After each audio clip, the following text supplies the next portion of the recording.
Oh. I think I have cardamom in my teeth now. My beautifully squinted teeth. It doesn't feel like summer at all here, but let's do some summer reading recommendations. I have a mix of fiction and non-fiction. They're not necessarily like books that take place in summer or are warm or hot or anything like that. This is just a list of books that I want to recommend to you. They might feel summery in tone or for some reason for me, but if you're in the southern hemisphere, I know that you're not exactly going into summer right now, so hopefully some of these are appealing to you as well. Okay. As per, I need my glasses. Okay. I actually don't have most of these books on me, and that's a good sign because I've recommended them to other people and have loaned them out, and that's why I don't have them.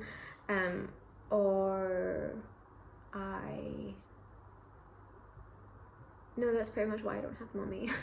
Okay, so I'll do the fiction first, and then we can do some non-fiction. The first fiction I have is Between the Acts by Virginia Woolf. This is actually the first and only Woolf that I have read, which is odd because it was the last of her work that was published. This book does actually take place during summer. The entire novel unfolds over a day, the majority of it happening within an afternoon. It's a small town, the community is putting on a play and everyone is gathering in the grounds of this big mansion house to watch this play happen.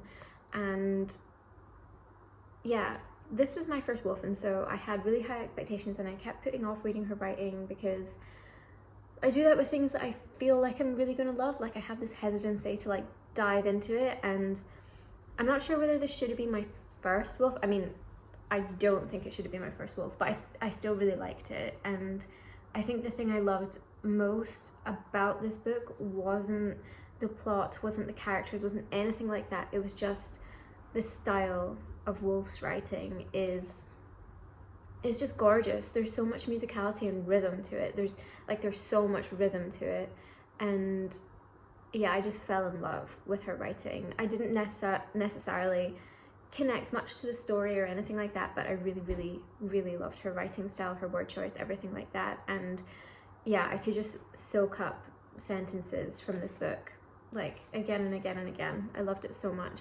Actually, let me see. There's actually a sentence that's really near the start that I kind of fell in love with. I thought was just so beautiful, and it's a sentence that doesn't do much in terms of like the story or telling you who anyone is. It's just this really beautifully constructed sentence that I think does a lot for, like, conveys a lot of how Woolf writes. Empty, empty, empty, silent, silent, silent. The room was a shell, singing of what was before time was. A vase stood in the heart of the house, alabaster, smooth, cold, holding the still distilled essence of emptiness, silence. So I've noticed when I was reading this that she plays with a lot of like triads. There's a lot of repetition, there's a lot of grouping in threes, and through that comes this beautiful like rhythm of language that like draws you through the book really nicely. And yeah, I just fell under her spell with the rhythm of her writing. At the end of the book, one of the characters is in a bar, and she's a playwright. She wrote the play that was performed that afternoon, and yeah, so she's gone to this bar and she's having a drink afterwards. She raised her glass to her lips and drank and listened. Words of one syllable sank down into the mud. She drowsed. She nodded. The mud became fertile. Words rose above the intolerably laden dumb oxen plodding through mud. Words without meaning. Wonderful words. The cheap clock ticked. Smoke obscured the picture. Smoke became tart on the roof of her mouth. Smoke obscured the earth-coloured jackets. She no longer saw them, yet they upheld her, sitting arms akimbo with her glass before her. There was the high ground at midnight. There the rock, and two scarcely perceptible figures. Suddenly, the tree was pelted with starlings. She set down her glass. She heard the first words.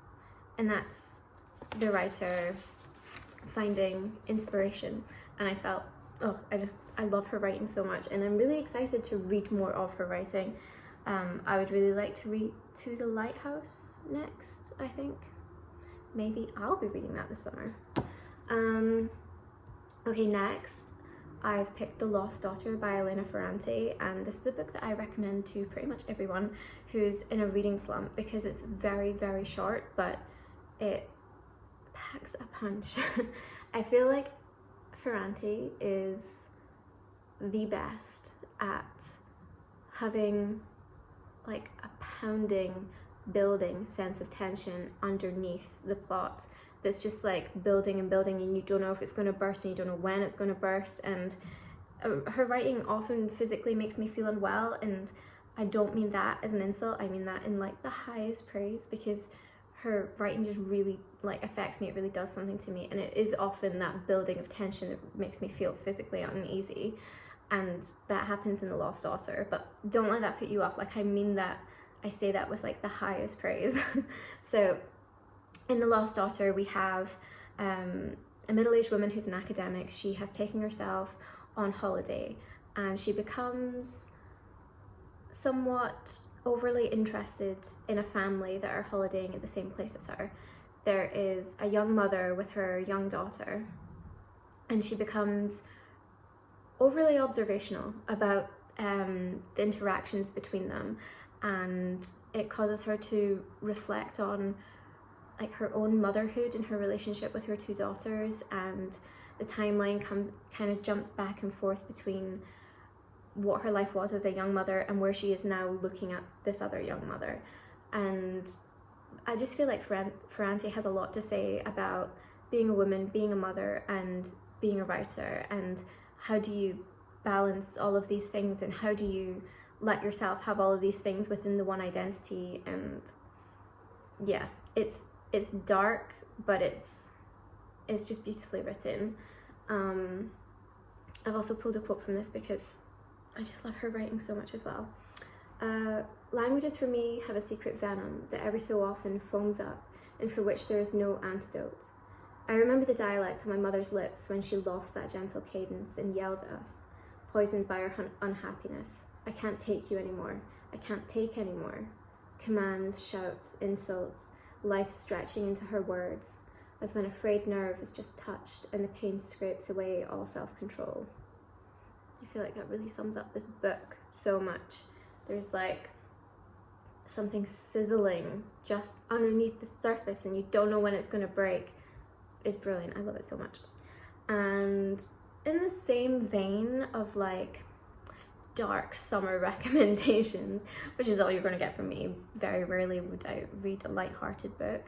I have Die My Love by Arianna Harwicz, and this is translated by Sarah Moses and Caroline Orloff.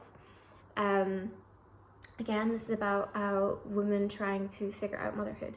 She's a young mother, and she's in the French countryside, and she lives with her husband and her young child, and life is becoming claustrophobic. It's pressing in on her at all sides, and things are coming to a head, and she doesn't know what she can take anymore. And without giving too much away about the plot, I would say that this is like a woman who is on the knife's edge. Like, she is almost tipping over, and it will not take much to push her over the edge. And I feel like Harwicz really plays with, well, what if she did that? Like, what would happen, and what are the consequences, and what are women afforded in their behaviour, and especially how does that change when they become mothers. And again, I pulled a quote from this one. I lay back in the grass among fallen trees, and the sun on my palm felt like a knife I could use to bleed myself dry with one swift cut to the jugular. Behind me, against the backdrop of a house, somewhere between dilapidated and homely, I could hear the voices of my son and my husband. That's exactly what this book is about. She's in the middle of this home life and this kind of need for self-obliteration. I will say that book is very dark. It's very dark, but it's very beautifully written. So for me, worth it. Next on my list, I have The Late Americans by Brandon Taylor, because I often feel like at summertime I want to sink my teeth into a book that has more. And when I say that about this book, it's more characters. It's an ensemble cast. This book was described as a relay race, almost like in every single interview and review I read about it. Everyone was like, it's like a relay race of a book. And like, I get why they're saying that. It is. Each chapter is a different character's perspective, and they kind of pass the baton on to the next one. And so you might have characters who are in the background that come to the foreground in the next chapter. And I really, really enjoyed this book. I love Brandon Taylor's writing, whether that is his novels, his short stories, his Substack, his Twitter. I think that he's a brilliant writer, a brilliant observer of contemporary life, and this book is full of that. And for me, what I got mostly from this was how good Taylor is at writing the tensions that build within relationships. He writes about social issues that kind of pick away at relationships between people, and how do you navigate that? How do you compromise? How do you learn to empathize with your partner who might have had an extremely different experience of life from you? How do you give them space to deal with their feelings whilst also being there for them? And not just in romantic partnerships, but in, like, you know, the wider relationships in your life, and all within a friend group. There's so many different characters in this. They're very interesting. The book opens with Seamus, who's a poet doing an MFA program, and I think that Taylor just doesn't hold back about how scathing people can be, how pretentious people can be, but again, how earnest people can be, and how meaningful the search for finding one's place in life is. I feel like if I had to sum up this book, it's about thresholds, about like what comes next, about entering relationships, about ending relationships, about being a student and trying to find your way in like the discipline of writing, and what comes next after you've done this. How are you going to step out into the world now that you have this degree? What does that lead you to? Threshold of trauma. How do you move on from things that have happened in your life that you know, that you're carrying with you and that lay heavy on your shoulders? I just feel like this book deals a lot with relationships and thresholds, and I really enjoyed it. And I feel like if you want an ensemble cast, this is a really interesting one, because a lot of the criticism for Taylor's writing, his novels, his short stories, a lot of people say, well, I didn't like his characters. Like I didn't like the protagonist. I didn't like the protagonist's friends. I didn't like his characters. And I've read that in reviews. I've heard Taylor say that himself of things that he's heard. And I've even heard people that I know saying that about his books. So if you need to get on well with a character to like a book, this might not be for you. But my question would be, why do you have to like a character to enjoy a book? I find it far more interesting if I don't like a character and read their story. I kind of like that, the tension between me as a reader and them as a character. And also, yeah, I don't think it's necessarily that Taylor writes unlikable characters. I feel like he just writes really honest depictions of people. So if you're after honesty, then maybe The Late Americans is your summer read. Then I have Summerwater by Sarah Moss, and I feel like this just really depicts a Scottish summer. So in this book, again, it's like multiple perspectives per chapter, and different people have come to this holiday resort in Scotland up in the Highlands, and it's different cabins, and you can see how the lives of each of them are very different, yet they've all come to the same place, and they observe one another, and each chapter you get a glimpse into other people's lives, and it's really interesting how their observations are then kind of turned on their head when you get to that characters chapter, but also, again, this has a really atmospheric feel to it where there's tension underneath the surface, and it just feels like there's something sinister just waiting, just lying in wait as you're reading about these rainy summer holidays. And I think it really captures a Scottish summer so well. Like, I'm giving you summer reading recommendations and I'm in a massive jumper and it looks like it's gonna rain. And yeah, it's captured really, really well. And again, I pulled a quote from it. So, light seeps over the water through the branches. The sky is lying on the loch, filling the trees, heavy in the spaces between the pine needles, settling between the blades of grass and mottling the pebbles on the beach. Although there is no distance between cloud and land, nowhere for rain to fall, it is falling. The sounds of water on leaves and bark, on roofs and stones, windows and cars, become as constant as the sounds of blood and air in your own body. You would notice soon enough if it stopped. So yeah, I think it's just this really eerie, atmospheric, very short read that I read maybe 2 or 3 summers ago, maybe 3 now. I really, really enjoyed it and I've recommended it to quite a few people. And then next I have Crudo by Olivia Laing. If you don't know, we love Olivia Laing over here. Mostly, I think I've recommended quite a few Olivia Laings. Usually it's everybody that I recommend a book about freedom, but this time we're going fiction and I'm going to recommend Crudo. This book is, again, it's a very slim one and it's set during the summer with a protagonist called Kathy who's turning 40 and life is just not going well. It is not going to plan and everything just seems to be burning down around her. Yeah, life and the world just seem to be burning down around her, and she's someone who wants meaning. She's searching for meaning. She's craving meaning in her life. And yeah, Kathy is kind of based on Kathy Acker without the character being Kathy Acker, and that's really, really interesting concept. But I think Laing was just thinking, oh, what if Kathy Acker was writing about this time that we're living in. And I think it was the summer of 2016 or summer of 2017 that she's writing about, and they are living in London, but a lot of it speaks about you know, a new president in the States and things like that, and how life just doesn't seem to make sense anymore. So the quote I've pulled from this is, "What a waste, what a crime to wreck a world so abundantly full of different kinds of flowers." Kathy hated it, hated living at the end of the world, but then she couldn't help but find it interesting, watching people, herself included, compulsively foul their nest. And that is exactly what this book is about. Like, life sucks, like it is awful, like what is going on around me is what Kathy's feeling. But then at the same time, it's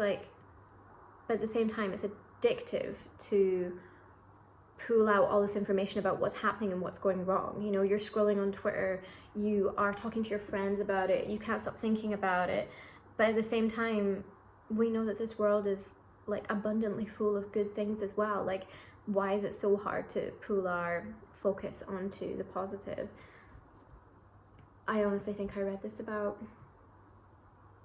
while ago, and I should maybe read it again, because again, it's a really slim one, but it's very good. We love Olivia Laing.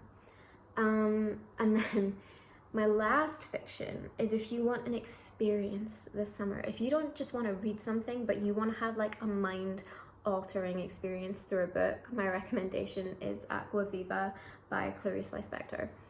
I read this and honestly was just like, what the fuck, the entire time. It blew my mind, blew my tiny little mind. I just was in awe of her writing. I think this was the second Lispector I read, and it's just, oh my goodness, her writing is just unbelievable. It is so good. It's very hard to describe what this book is about. I feel like it is, okay, the protagonist is a painter, and she is searching for how to distill and how to figure out the is, the being, the now, the is. And that might seem like very abstract, and it is, but that abstraction put onto paper and read is such a wild experience that I would so truly recommend. And even the quote I've pulled from this is, "What I'm writing to you is not for reading, it's for being."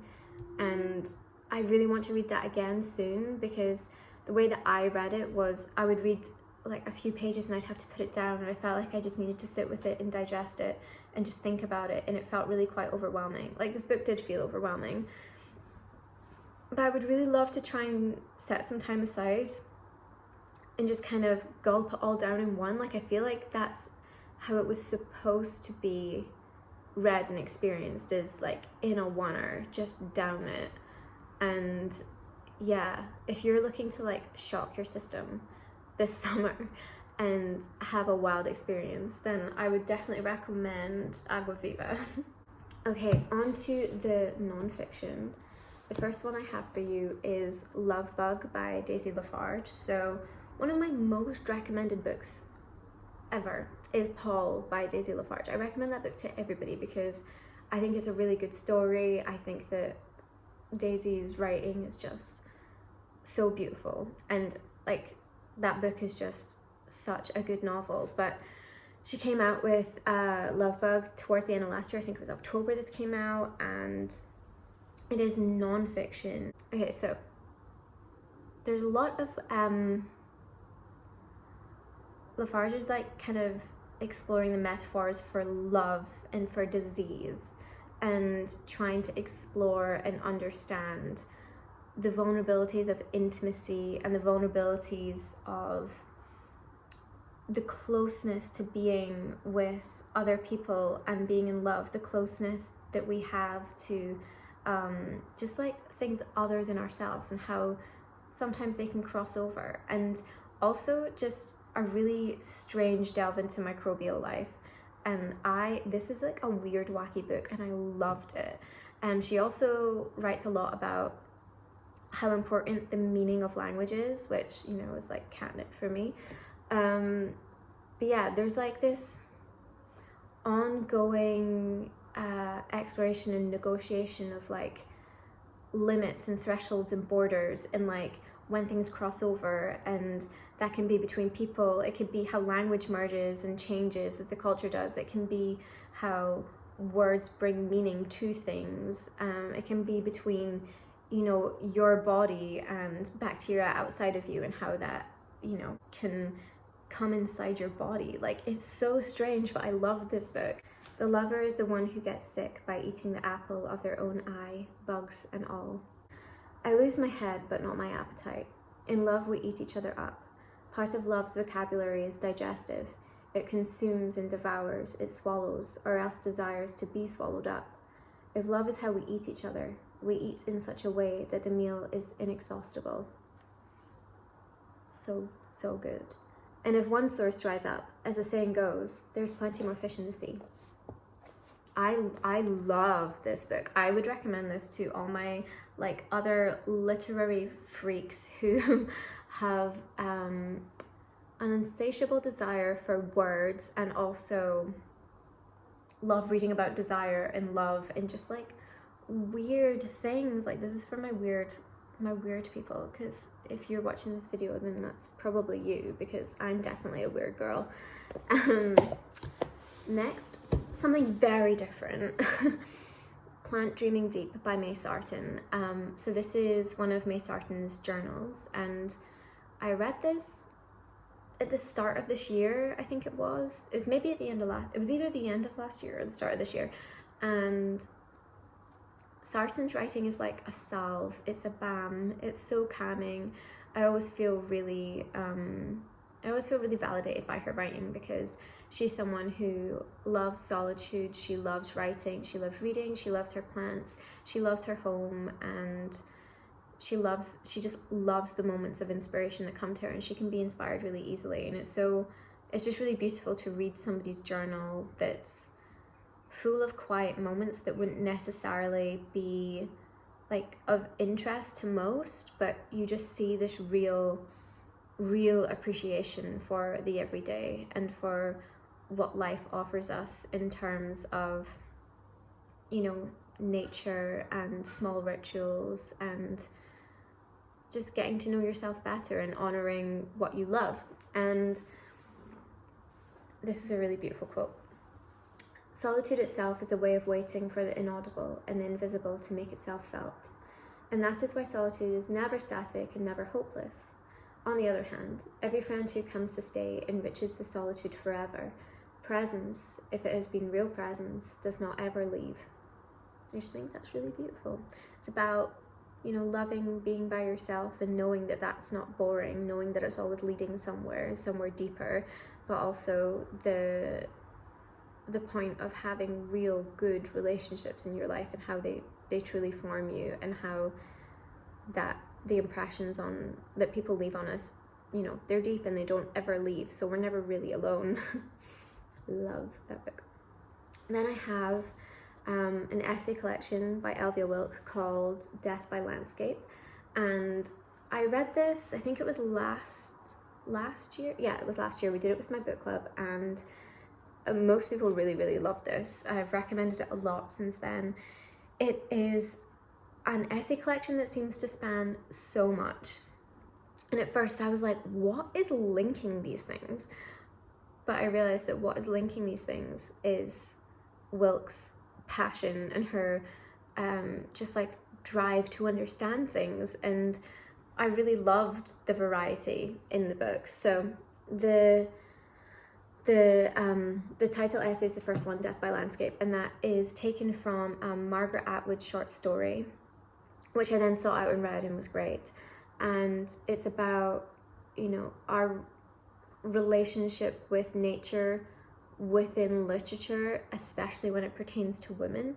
And there's quite a few books of there's quite a few narratives where women turn into plants or seem to have a strong relationship with plants and nature, and Wilk just kind of dives into that and how we live alongside nature and the relationship between us, and how it's very, you know, we affect one another so much. Like, we affect the natural world, but the natural world also affects us. And then she goes on to speak about like LARPing, live action role playing, which is something that I had no idea about, but it was really interesting. She kind of uses that as a way to talk about consent, and it was really interesting. And as you go throughout the book, the essays become more and more personal, so she begins to be more involved in them. So at first it is just like an essay that she has researched and she's written, and it's a topic that she's really interested in, and then it's almost like she's reporting on something that she's in. So like the LARPing essay, she is part of the role play that's happening, and she's reporting back about these worlds that are constructed and the rules within them, and how she felt within that, and how people negotiate consent with one another to like build these worlds. And then towards the end, we're actually in her life, in her relationship during lockdown, during the pandemic, and seeing how that affected her and her relationship. And well, it's just a brilliant writer with, it seems like, an insatiable appetite to delve deep into the things that interest her, and that's my kind of person.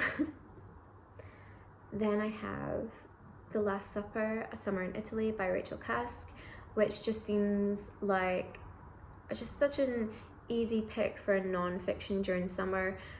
Cusk and her husband and their children go to Italy for the summer. She takes them away, I think it's for like 3 months. So it's very much a middle-class woman and her family go on holiday and kind of travel around, and she has musings and thoughts and a lot of words to say about place, architecture, language, art, and I mean, it's written really well. Cusk writes like the best of them. And again, we did this for my book club and we had a really good chat about it, and a lot of people had like favorite passages because her writing is just so rich. And yeah, she travels around Italy. I think first of all they go, I can't remember exactly where they go, but they're also in France for a while as well. And yeah, I would just recommend it if you feel like you want to get away to mainland Europe this summer, somewhere warm, and yeah, it's Cusk, it's good. Then I have one of my favourite books ever, Upstream, Selected Essays by Mary Oliver. If you are someone who loves nature writing, if you're someone who loves gorgeous, beautiful language that is just like overflowing with a love and respect for the world, then this is for you.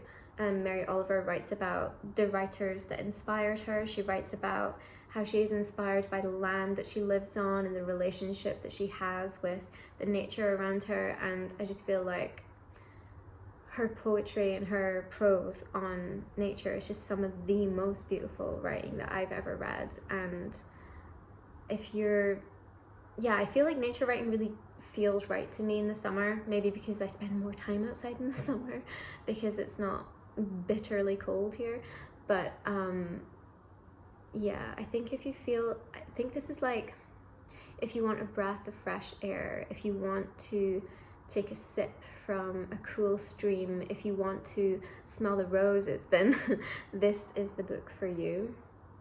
And last, I have How to Write an Autobiographical Novel by Alexander Chee, and this is a collection of essays that, again, I recommend all the time. These essays are so beautiful and so personal and so honest, and she writes about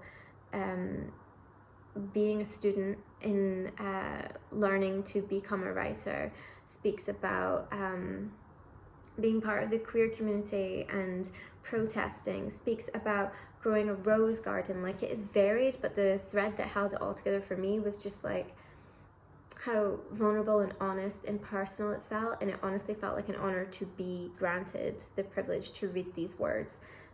It's just an absolutely stunning collection that really moved me, and I've not got it on me because I pressed it into my sister's hand and was like, you must read this soon. I've let a couple of other people borrow my copy, and yeah, I will never stop recommending that essay collection, I don't think. I think that it's just one of the best, and if you haven't read it yet, then that is absolutely needs to be on your summer reading list. Okay, that is all the recommendations I have for you. Hopefully there is something for you in that list. If you have any summer recommendations that I should be reading, then please let me know, because I'm always happy to hear recommendations. I want to know what book you're most excited to read this summer. Yeah, I think that's what I want to know. Like, what are you most looking forward to reading? Like, what are you getting excited about? I think for me, what am I most excited to read this summer? I'll maybe have to get back to you on that. I'm not quite sure yet.